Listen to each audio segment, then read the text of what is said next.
네, 오늘 우리에게 주신 하나님 말씀은 잠언 3장 11절에서 35절까지의 말씀입니다. 잠언 3장 11절에서 35절까지의 말씀입니다.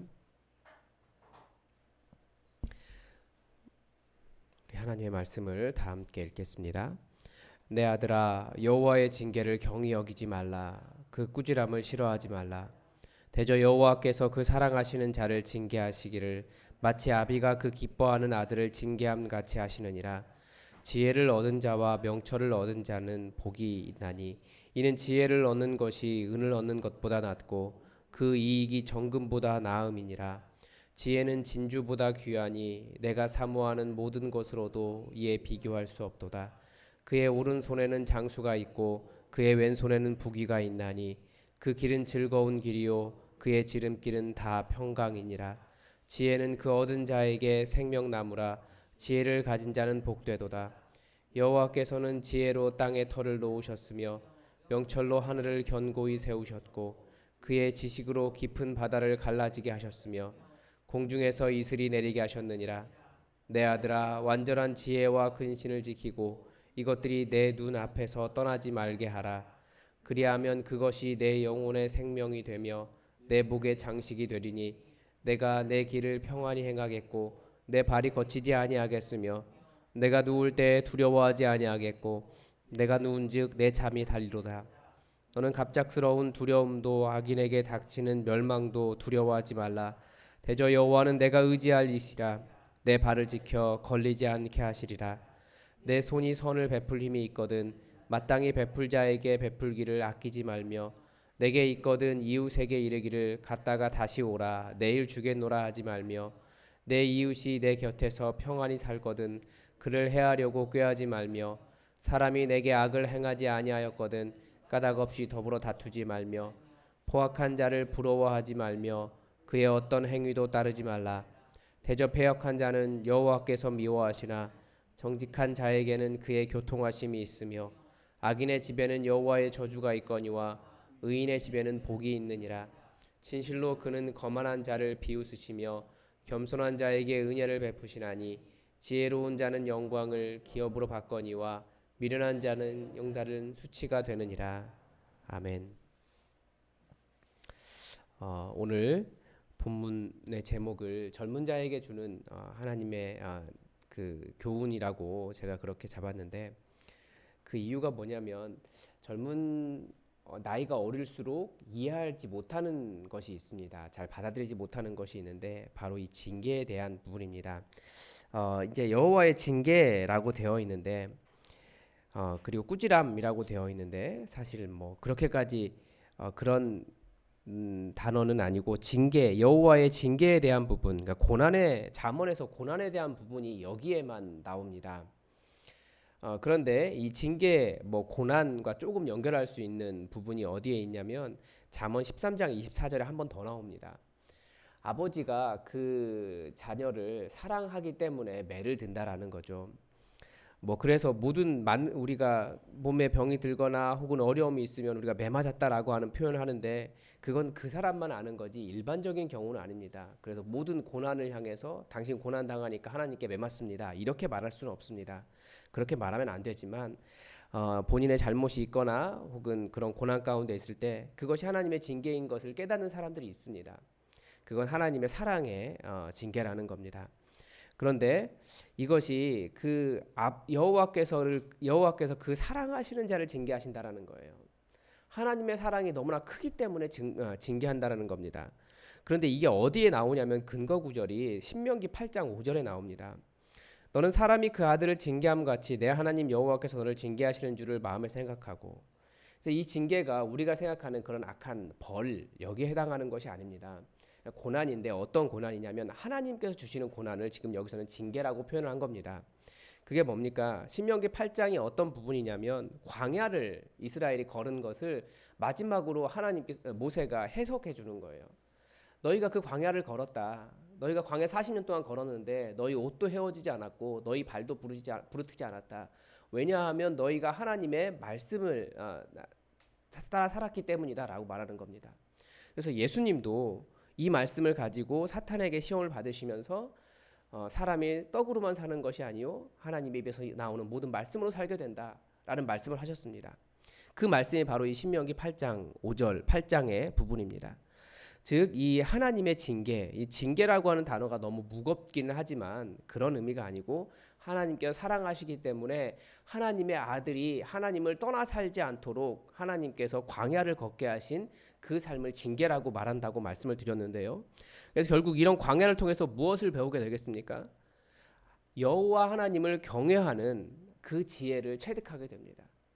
지혜가 하나님을 경외하는 것이라고 말했고 잠언은 계속해서 최고의 지혜는 여호와 하나님을 경외하는 것이다 라고 가르쳐 주고 있는데 그 광야를 통해서 하나님 경외하기를 배우게 된다는 겁니다.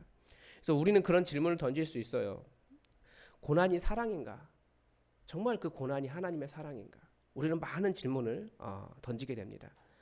그런데 그 고난을 통해서 무엇을 배우는가에 따라 달라집니다. 이스라엘은 그 광야를 걸으면서 하나님의 음성 듣는 것을 배웠고 하나님 경외하기를 배웠고 하나님의 백성으로 변화되었습니다. 끊임없이 무슨 일만 있으면 하나님을 떠나려고 하고 하나님을 원망했던 이스라엘 백성들이 결국에는 하나님의 가장 선함이 여기에 있구나, 하나님의 백성 되는 일에 있구나를 깨닫고 그 고난을 통해서 하나님의 백성이 되었습니다. 그런데 오히려 이스라엘 백성들은 가나안 땅, 그 좋은 땅에 가서 거기에서 오히려 하나님을 떠났습니다. 평안하니까 하나님을 떠나더라고요. 그래서 오히려 하나님 입장에서 정말 그 아들을, 그 자녀를 사랑하는 하나님 입장에서 어찌하든지 자녀가 나와 함께 살기를 원하신 하나님의 입장에서는 그 자녀가 하나님 품을 떠나는 것을 하나님 원치 않으시기 때문에 어떻게든지 하나님 품에 붙잡아 두시려고 하나님께서 그런 사랑의 징계를 주셨다라는 것을 성경을 통해서 우리는 배울 수 있고, 그래서 고난을 통해서 우리가 무엇을 배워야겠습니까? 이 잠언에서 이야기하는 최고의 지혜, 여호와 하나님을 의지하는 법, 여호와 하나님을 경외하는 법, 하나님의 자녀로 살아가는 법을 배워야 됩니다. 13절에서는 이제 13절부터 20절까지는 지혜의 송영이라고 할까요? 어떤 지혜에 대한 그런 그 이야기를 하고 있는데, 그러면서 일종의 노래, 지혜가 얼마나 좋은 것이냐라고 하는 노래를 부르고 있습니다. 그래서 13절의 마지막에 지혜를 얻은 자와 명철을 얻은 자는 복이 있나니라고 되어 있는 이 복이 있나니가 보통 팔복에서 말하는 심령이 가난한 자는 복이 있다라고 말할 때 그 복과 똑같습니다. 뭐뭐하다, 행복하다, 뭐뭐하니까 행복하다, 뭐뭐하니까 복되도다라고 하는 일종의 감탄문, 뭐 찬양 그런 것에 해당합니다. 그래서 여기서 이제 여기서 얻는 자, 얻은 자라고 말하고 있는데 이것은 노력하고 구하여 찾는다라고 하는 의미입니다. 그래서 어떻게 해야겠습니까? 하나님을 찾으라는 거예요. 찾아가라는 거예요. 어떻게든지 찾아가라는 거죠. 그런데 지혜가 욥기, 잠언, 뭐 전도서 전부 다 지혜 문서라고 이야기하는데 그 같은 계열에 있는 욥기 28장 12절에 지혜는 하나님께만 있다라고 이야기합니다. 그러니까 사람이 얻을 수 없다라고 이야기하죠. 그런데 그 지혜를 알으라고 말합니다. 14절 15절 계속 이야기하는데 여호와를 아는 일이 이 물질적인 연결을 아는 일과 물질적인 연결을 거부하는 겁니다. 그러니까 사람들은 무엇을 얻으려고 그렇게 노력을 합니까?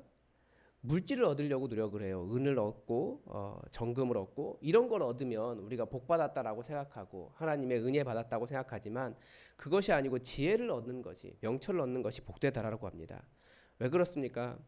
여호와를 아는 일은 이 물질적인 이익보다 더 가치가 있기 때문에 그래요. 그리스도인은 여기에 대한 분명한 가치 기준이 변화됩니다. 그래서 예수님도 명확하게 그냥 직설적으로 말씀하셨어요. 인간이 두 주인을 섬길 수 없다. 돈을 섬기든지 여호와 하나님을 섬기든지 그 둘밖에 없다라는 거예요. 여기에서 명확하게 우리는 무엇을 섬기는가, 우리의 기준을 명확하게 세워야 됩니다. 그래서 여호와 하나님을 아는 일이 어떤 물질적인 이익이나 우리가 아는 그 무엇보다 가장 소중하다라고 하는 것을 본문은 말하고 있습니다. 그래서 은이나 뭐 정금이나 진주나 내가 사모하는 모든 것이라고 이야기하는데 그 모든 것을 뛰어넘는 것이 여호와 하나님을 아는 일입니다. 그리고 16절, 17절에서는 이번에는 그런데 분명히 그런 우리가 찾으려고 하는 뭐 그 부귀와 뭐 오래 사는 뭐 그런 것들 전부 다 사실은 여호와 하나님께 있다라고 이야기하죠.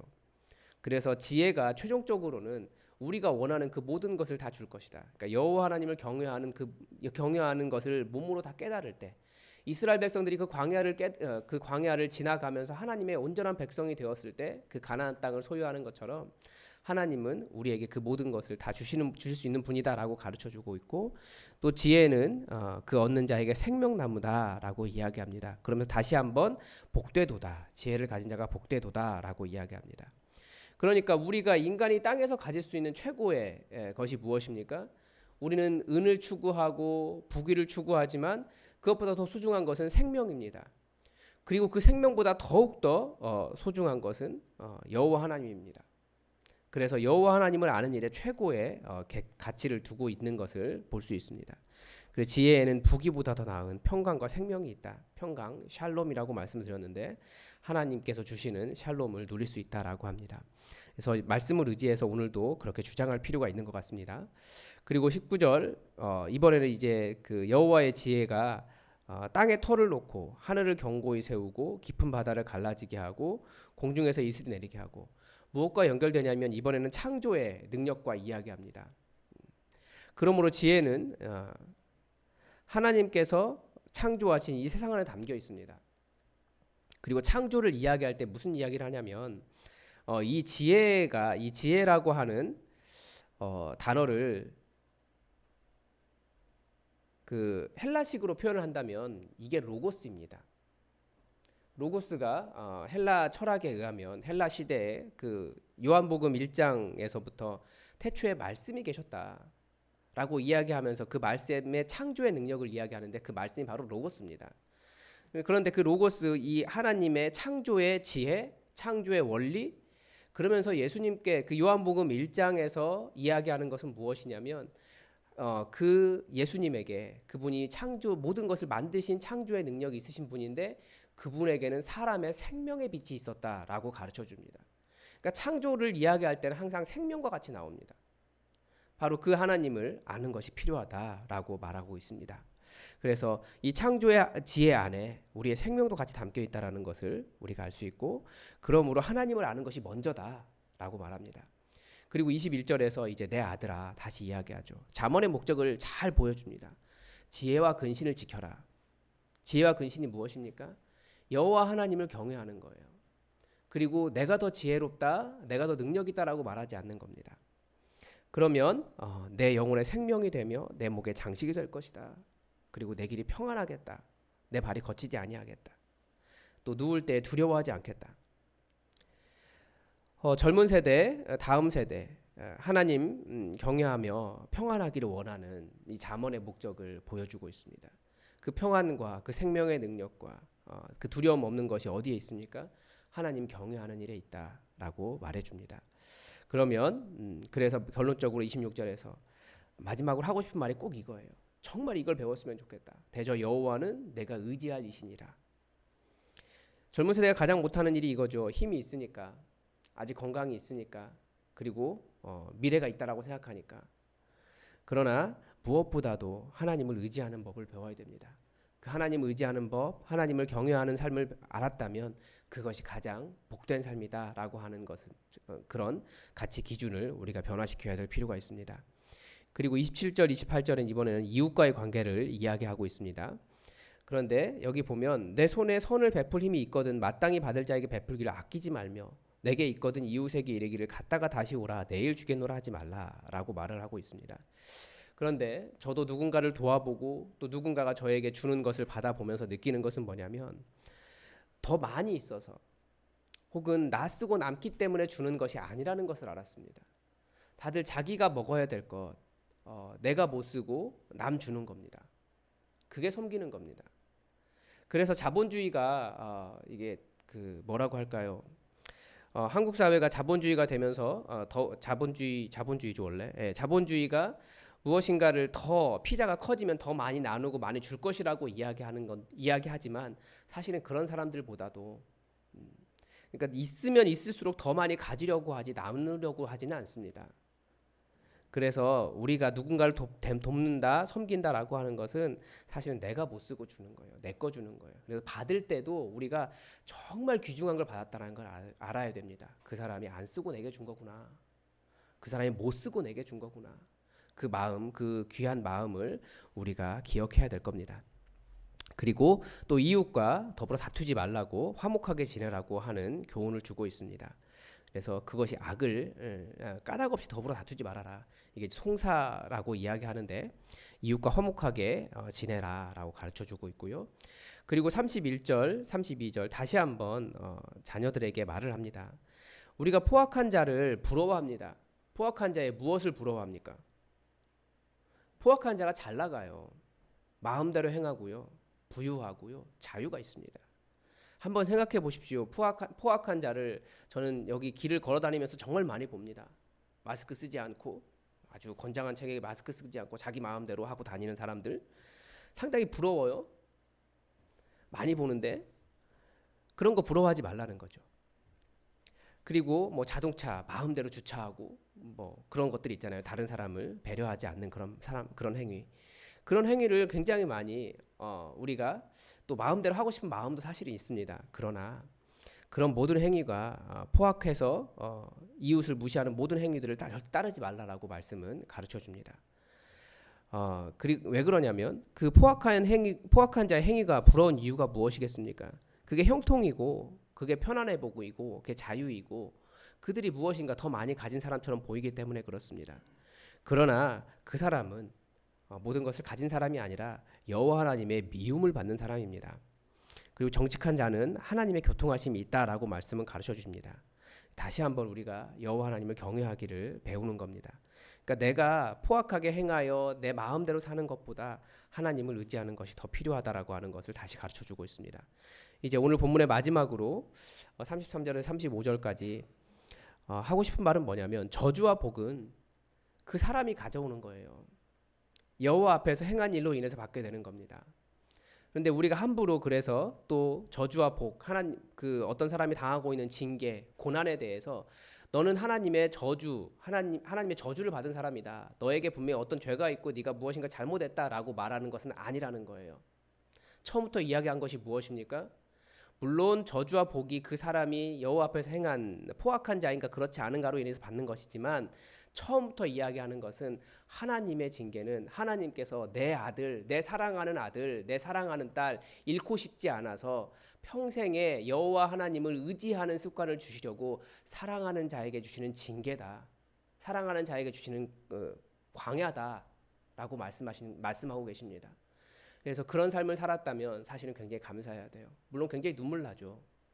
그런 고난 가운데 있는 사람들은 굉장히 눈물 나고 하나님 왜 그러십니까? 라고 말하는 것이 더 많지만 결국 시간이 지난 후에 이것이 하나님께서 내가 하나님 떠나지 않고 하나님을 경외하고 하나님을 사랑하는 사람 만들기 위해서 무엇보다도 더 이상 그 자녀를 잃고 싶지 않아서 하나님께서 하나님의 사람으로 붙잡아 주시는 과정이다라고 하는 것을 우리가 기억하면서 우리 삶에 있는 하나님의 사랑을 의심하지 않고 모든 일 가운데 있는 하나님의 사랑 가운데 더욱더 뿌리박고 하나님을 우리의 진정한 아버지로 모시며 하나님을 제대로 섬기는 사람들이 되기를 바랍니다. 그래서 젊은 세대가 알기를 원하는 것, 포악한 자의 자유와 그들의 부유함을 부러워하지 말아라. 그리고 여호와 하나님을 진심으로 의지해라. 그리고 진정한 자유와 부유함은 여호와께 있으니 그것이 여호와를 의지함에 따라 달려 있다. 내가 이것을 얻고자 나에게 왜 이러십니까? 라고 말하는데 여호와 하나님을 얻으면 이것이 다 주어집니다.